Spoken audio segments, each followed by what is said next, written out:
At the beginning of 2024, I said I was going to start a booktube channel. It's almost August now. Hi, my name is MT. It stands for many things, and I have many thoughts about the books I've been reading, and so I figured, why not initiate this sort of booktube channel with like just everything I've been reading so far. I thought about doing one of the tags, but I'm like, I'm here to talk about books, so let's talk about books. I don't know. You with me? Anyways, I'm gonna need to go on Goodreads right now and see what I've read because I have the memory of a goldfish. What did I read? I just need to like put them all in my line of sight. Maybe I should do the mid-year tag. Should I? I'm doing this on the fly. I'm just gonna go in order, talk about them. That's fine, right? Let me know if you're interested in a bookshelf tour, and because there's like an Among Us guy with a knife. You might think, I'd like to know what's up with that. Instead, it will remain a mystery because we're gonna talk about books instead. Anyways, January, beginning of the year, I always kind of choose the gloomiest book on my shelf, and as I'm gonna go through everything I've read, you're gonna think, wow, she's so fun at parties, and to that I say, I am actually, thank you. Anyways, here's Stoner by John Williams. God, starting right off the bat with a very heavy book, but also kind of uplifting. No, it's not. If you see this on anyone's shelf, ask them if they're okay. Don't ask about me. I'm good, okay? I get a degree in English. I have to read the book about the sad English teacher man. So guys like being alone. That's kind of the book. No, but it is about a fella named William Stoner.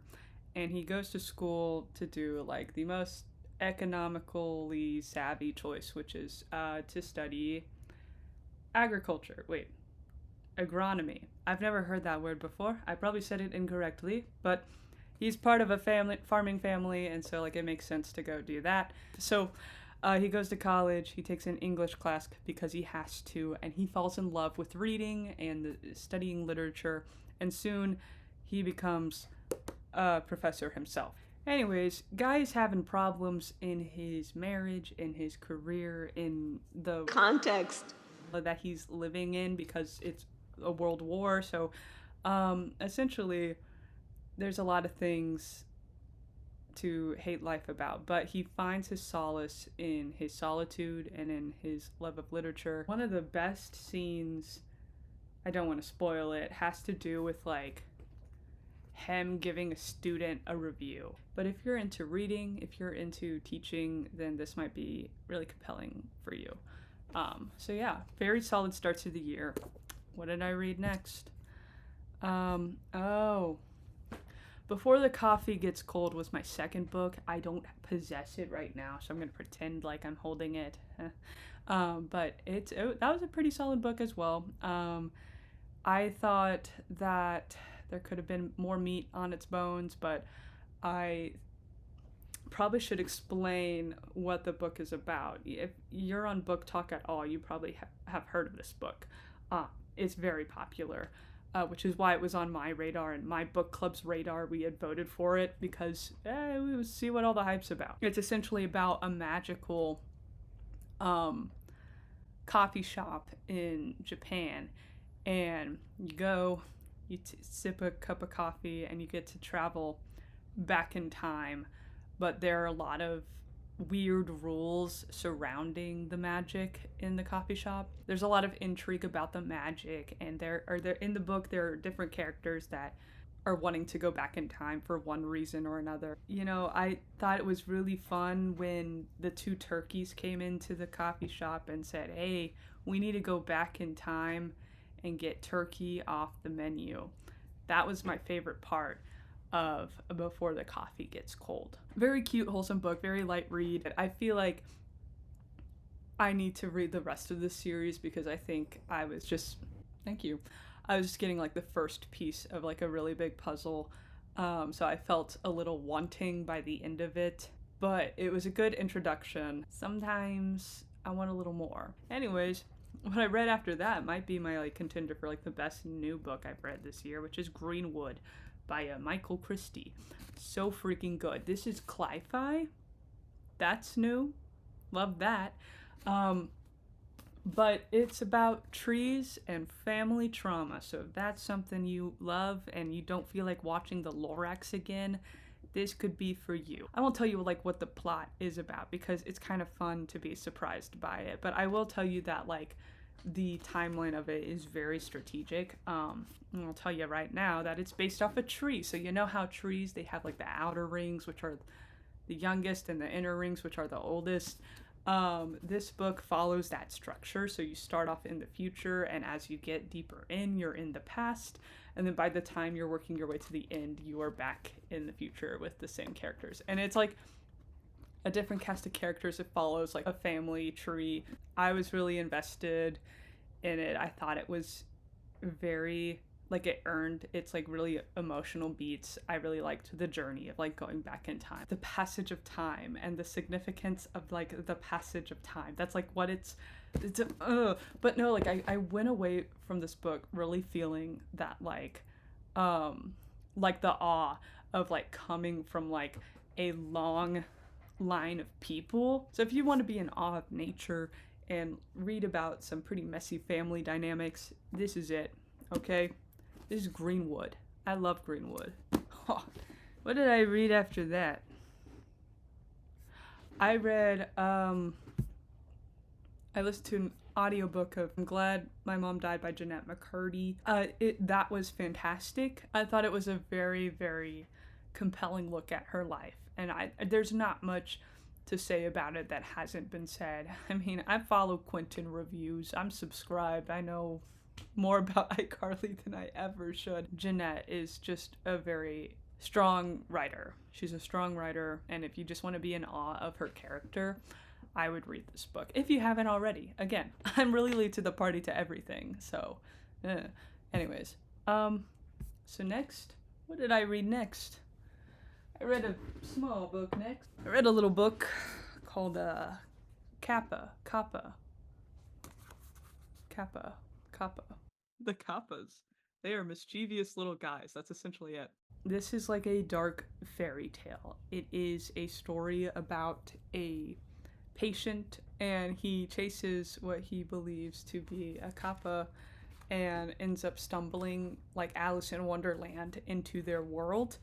And what ensues is his discovery of a world that looks very similar to ours, where these kappas are doctors, businessmen, but they also have some very strange things about them as well. For instance, a kappa can ask not to be born.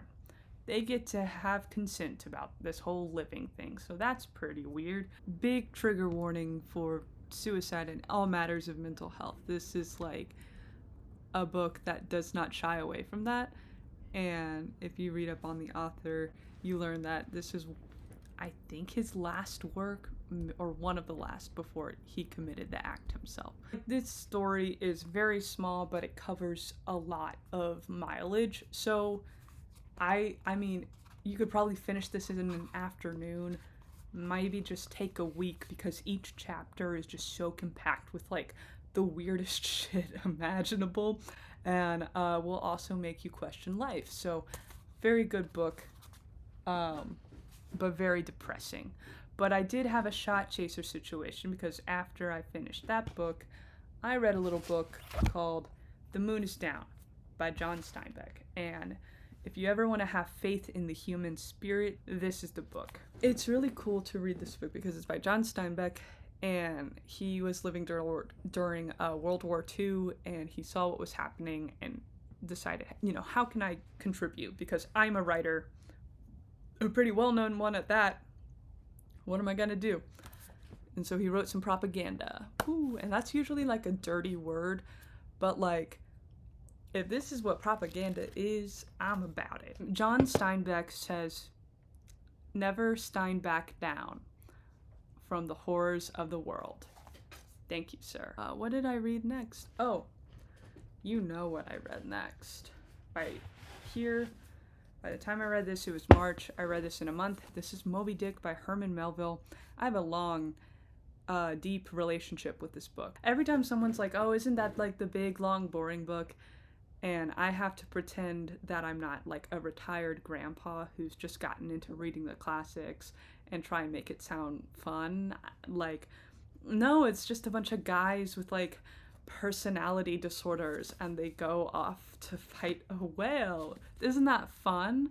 And then I have to lie as if not like 40% of the book is about like the logistics of whaling and like random whale encyclopedia facts that are wrong, by the way.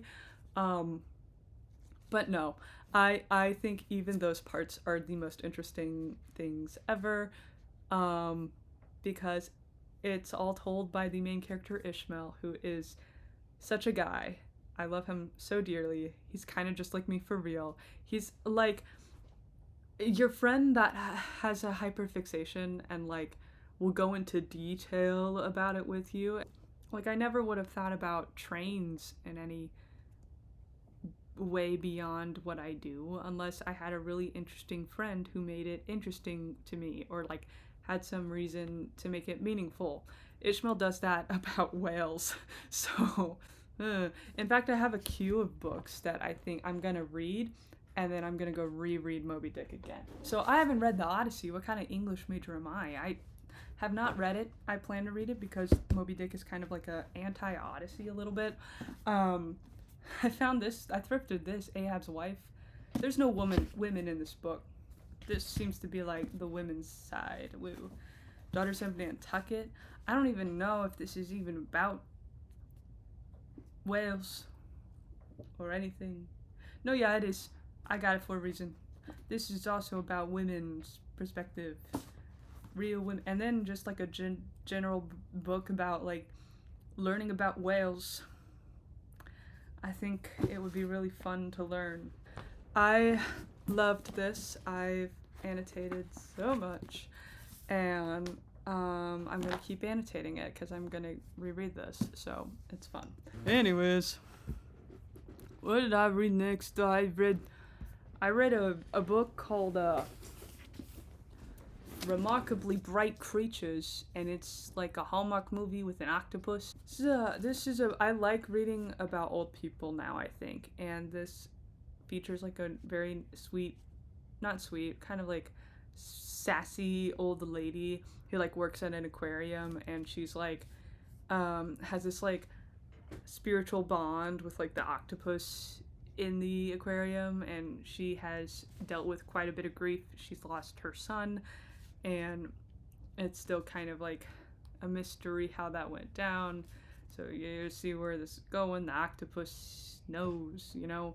Really, really solid read. It was a good book club choice with my book club. We all knew where it was going, but there's still like some good stuff to talk about. So, I don't know. If you need like a light read, like a light beach read, this is it. So, anyways. After that, I read a book called You Are Not a Gadget by Jaron Lanier. And I'm very glad that I read this. Like, here's the thing. Like, I grew up on the internet. Most of my peer group growing up were online friends. So, like, I'm connected, if you know what I mean. But, like, while I was growing up, I didn't really think about, like, the context of all of which came before me. This is that. This is written by a guy who is in Silicon Valley or has been a part of it. In fact, he helped kind of birth virtual reality. He kind of helped that become a thing. So like dude is like one of the guys behind the curtain. And Silicon Valley gets kind of like a big bad rap of like really egotistical guys, which is certainly true. Jaron's not that. He's a very artistic fella. He respects humanity and respects our relationship with technology. As you can see, You Are Not a Gadget. So I thought this book was really good, and I think it's kind of a must read for anyone nowadays. Maybe not the whole book. I think he kind of like rambles a bit, especially towards the end, but there are certain chapters in here just about like how the internet was built and like how the software was like built up in the first place, and how, you know, we think of coding as like a really fixed thing, and to some extent it is, but also we can change things. It's very hard to change things, but we could change things. He predicts like the advertising model for social media, because this was written, I think, in like 2011, I believe. But point is, he was nailing it on the head with like where things were going, and he suggests some better solutions that I think are really interesting, that I think people should read about. After that, I read The Way of Kings by Brandon Sanderson, another book I do not possess at the moment because my friend is borrowing it. Shout out. It's really, really hyped, so I went in with like a lot of high expectations. It did scratch the itch that I had for like really excessive world building and like characters I really, really liked, and like a good cast of them. Of course, Sanderson's writing is really nice. He's like really readable. Sometimes I do crave a bit more like complex language, but for the most part, I'm having a good time with it, and I will be continuing the series, maybe kind of slowly, but we'll be done. So, Way of Kings, more like Slay of Kings. Huh. Oh god, we gotta keep going. Next, I finally got back on my Percy Jackson phase. I read Sea of Monsters, and it's really good. I remember this kind of slowing down my Percy Jackson read initially when I was like in elementary school. Loved the first book. By the time I got to Sea of Monsters, I was kind of over it. But now, I think it's really funny, and I think it's really wholesome, the brother relationship. If you know, you know. Percy gets some good development. Yeah, it has second book syndrome, but like it's a good second book. So after that, I read something that I picked up randomly, and I'm so glad I did. I went on a whole like research about this guy, Roberto Bolaño. He has been picking up in popularity. Again, I'm kind of late to this party actually, but like I'm glad I read this. This was fascinating and absolutely gripped my attention until the end. I read it in like, I probably could have finished it in like a day, but it took me a weekend. But honestly, if you can read it in one go, there's a reason why that works, because it's all one paragraph, because it is all the dying words of a priest and his whole life. Essentially, you're getting in this like one final gasp, one final breath, and how he, like as a religious figure, is in cahoots with like the very conservative elitist. Like it's hard to read a kind of pitiful character because he's surrounded by so much wrongness, but he doesn't really do anything about it. He doesn't rebel in any way, but he's still very compelling to read because he's just so conflicted about this like church and state commingling.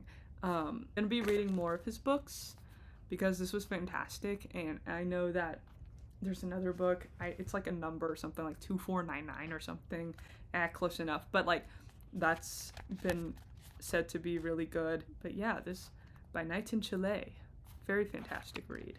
Whoa. Oh, I read Bride by Ali Hazelwood. How much time do I want to spend talking about Bride by Ali Hazelwood? I should be careful what I say, shouldn't I? It was fine. I don't think I had a strong opinion about it. It didn't like shock me in the way like Ice Planet Barbarians did. It didn't like interest me in the way like Twilight does, you know? Yeah, it's a goofy book. People are talking about it being a goofy like little furry book, and like for that I say slay. Go off. And the love interest, he's fine. He's like a guy, he's like an artsy frat boy that you think you understand, but you don't. I don't know. I think it's gonna be a series. But yeah, it didn't give me all that I wanted from it, so that's fine. It's fine. I'm not married to Bride, and that's okay. Okay, what did I read after Bride? Paradise Lost by John Milton. This was fun. I'm glad I read this with some pals. How much of a bragging right is it that you invented the word space? Because this guy invented the word space and pandemonium. So that's pretty cool. From an English language standing point, this is a very fascinating read. I just feel like I was ill prepared for it. There are a lot of references in here of like earlier works that I haven't read yet. So I was feeling like, okay, this is one I need to revisit and maybe take in a lot slower at a later point in my life, because the book is cool on one hand because it's like a Dragon Ball anime fight between like Satan and the angels. Like there's one point where like one angel like whacks Satan on the head and it literally causes his massive angelic body to like create mountains and valleys in the earth, and I'm like, what, that's a cool image. But then like another chapter will be like Adam and an angel getting lunch and talking about biblical lore, which I think is really charming. But also the stuff they were saying, I was like, I need a teacher for this. So yeah. But I'm glad I tried it. And I'm glad I persevered, even though, because there's some really banger lines in here. I think for the language part, I got a lot from reading just for that, and of course reading for the biblical lore as well, because a lot of people like consider this like part of the Bible, because like Milton does an interesting job with the theology where like you could kind of go either way and make any argument with it. So it's interesting for sure. What did I read next, guys? I read Blood Meridian by Cormac McCarthy, which holy I love Red Dead Redemption 2. It's kind of like McCarthy was like, oh, you think cowboys are cool and like the moralistic good guys all the time? Blood Meridian. I did a bad job at explaining the book, so I'm gonna try again here, but this book is about editor MT from a couple nights ago tried to correct things. She also did a really bad job, so I'm just going to read you the description on Goodreads. Blood Meridian is an epic novel of the violence and depravity that attended America's westward expansion, brilliantly subverting the conventions of the Western novel and the mythology of the Wild West. Based on historical events that took place on the Texas-Mexico border in the 1850s, it traces the fortunes of the Kid, a 14-year-old Tennessean who stumbles into a nightmarish world where Indians are being murdered and the market for their scalps is thriving. Okay, that's fine, right? Part of my interest in Blood Meridian anyways was because McCarthy, like me, is a big Melville fan and likes Moby Dick, and a lot of people think this book is like a spiritual successor to Moby Dick, so that's why it had my interest, and also cowboys. So there's that.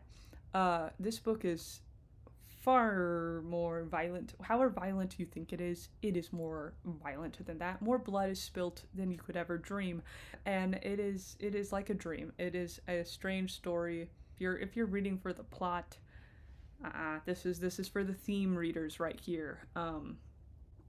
Is about Blood Meridian's freaking goated. You ever want to like marinate on the horrors of your nation's sins? This is the book for you. I read The Titan's Curse by Percy Jackson. This is very good. I'm glad I stuck it out through Sea of Monsters, which I didn't have to stick it out. I enjoyed Sea of Monsters for this because you get more characters and they're really awesome, really good. And I'm reading the 4th right now. It's like, I'm enjoying this. I've been trying to do my homework on Virginia Woolf because I have studied her, but I haven't like read everything that she's got, especially like her well-known stuff. I read through The Lighthouse last year. That was fantastic. So I was really excited for this because who doesn't love a little gender bendy immortal? And that's what this is about, and it slayed, and I loved it. It's about a young noble boy, and essentially about his journey through the ages, because he makes these connections with like other world leaders and has his own sort of relationships, and at some point he turns into a girl. So it's a very interesting exploration of like gender. Virginia Woolf was very ahead of her time. She wrote the lore for the they them. This slayed. I gotta stop saying this slayed. I gotta find better vocabulary and language. I thought this was a really funny book, so if you want something that's like deep and funny, here you go. Read Orlando. That rhymed. Oh, after that, I read Twelfth Night by William Shakespeare. Another gender bendy one. A girl who gets trapped on an island with Josh Hutcherson. No, a girl who gets trapped on an island because her ship wrecked. She thinks she lost her brother, and she's in a strange new place. So what do when you're in a strange new place? You dress as a guy. You dress as a guy. And then you get a crush on the local prince guy. Anyways, Twelfth Night was a good time. So after that, I went into the depths of hell and read Out. Here it is. It's about a group of Japanese women who work together, and one of them kills her husband. And so the others slowly begin to get involved and help her out, and things quickly unravel from there. Yeah, this was a dark book, a violent book. I think it has the same sort of like story beats as like Breaking Bad. Are you good? But I liked this a lot despite how disturbed I was. Give it a go. Anyways, I read Letters to a Young Poet by Rainier Rilke. Rilke. Letters to a Young Poet by Rilke is very good. I think Rilke is a fantastic poet. I need to read more of his poetry, but what I have read has been very, very excellent. And I think the advice he gives in Letters to a Young Poet is very sound, very good. Very, very like spiritual advice too. I appreciate anyone who can make kind of like can make me feel as if it's going to be okay despite how aware I am of the horrors. He also gives like love life advice in here too. That's pretty good. He's like, you young people, it's about work, and I'm like, yes sir. But then he'll say bangers like this, like, perhaps all the dragons in our lives are princesses who are only waiting to see us act, just once, with beauty and courage. Perhaps everything that frightens us is, in its deepest essence, something helpless that wants our love.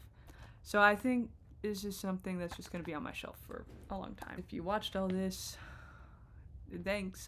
Hi, Mom. I plan to do more stuff where I talk about books, maybe more in detail, more in depth. This was kind of a lot. I brushed over a lot. That's fine. I am more interested maybe in doing more prepared work. This was kind of off the cuff. I just wanted to get some momentum, post something. And this was that something. Video ends now. I'm eating ice cream. Bye.